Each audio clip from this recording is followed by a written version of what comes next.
Varahini channel பார்க்குற அனைவருக்கும் வணக்கம்.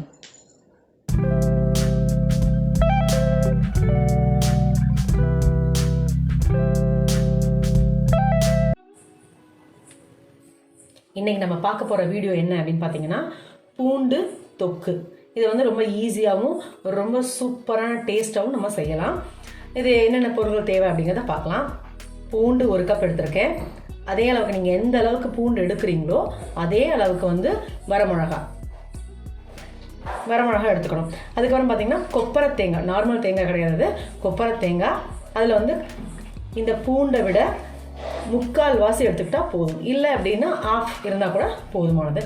கொஞ்சோண்டு புளி, நம்ம எப்பயும் போல் நம்ம சேனலில் எப்பயுமே எது எடுப்போம், நம்ம குழம்புளி தான் எடுப்போம், அதே சேம் கொஞ்சோண்டு.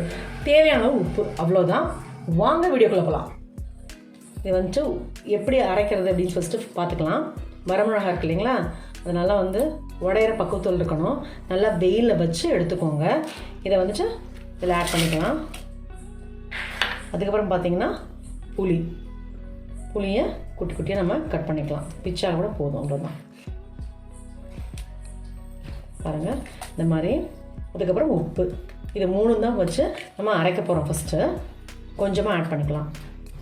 இதை அரைச்சதுக்கு அப்புறம் தான் நம்ம வந்துட்டு பூண்டும் கொப்பரை தேங்காயும் போடணும். இப்போ பாருங்கள், நல்லா ஃபைனாக அரைச்சாச்சு.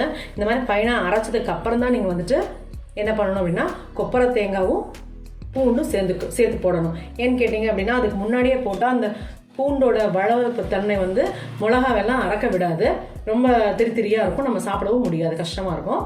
இதை வந்து இப்படி போட்டிங்கன்னா அப்படின்னா தண்ணியெல்லாம் எதுவுமே ஆட் பண்ணக்கூடாது. இப்போ நான் வந்து இதில் பூண்டு ஆட் பண்ணிக்க போகிறேன் ஃபுல்லாகவே. அடுத்தது பார்த்தீங்க அப்படின்னா, இப்படி குட்டி குட்டியாக எடுத்து வச்சுருக்கேன் இல்லையா, இதை கட் பண்ணிக்கலாம். இல்லை இன்னும் மிக்சியில் அடிபடாது அப்படின்னு நினச்சிங்க அப்படின்னா இன்னுமே நீங்கள் குட்டி குட்டியாக கட் பண்ணிக்கலாம். என்னோடய மிக்சி வந்து ரன் ஆகும், அதனால் அப்படியே நான் ஆட் பண்ணிக்கிறேன்.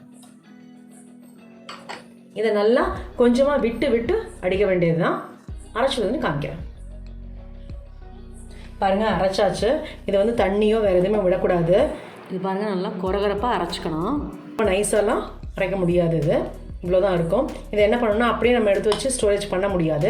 அதனால் நல்லெண்ணெய், கடுகு, அவ்வளோதான். இதை போட்டுட்டு தாளிச்சிட்டு நல்லா ஒரு லைட்டாக ஒரு ஃப்ரை மட்டும் பண்ணிவிட்டு எடுத்து வச்சுக்கலாம். சூப்பராக இருக்கும். நல்லெண்ணெய் ஊற்றிக்கோங்க.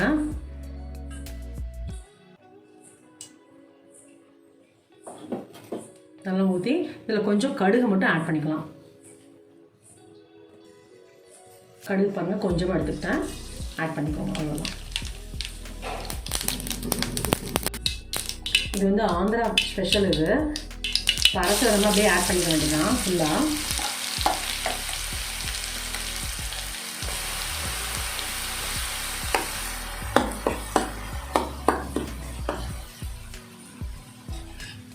இது வந்து சாதத்துக்கும் பிசைஞ்சிக்கலாம், தயிர் சாப்பாட்டுக்கும் தொட்டுக்கலாம், ஜம்முன்னு இருக்கும்.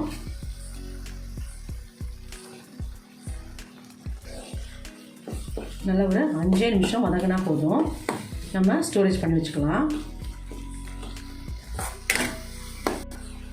கொஞ்சம் உப்பு பத்தலைன்னா நீங்கள் டேஸ்ட் பண்ணிட்டு கூட நீங்கள் இப்போ ஆட் பண்ணிக்கலாம். இப்போ ரெடி ஆகிடுச்சு.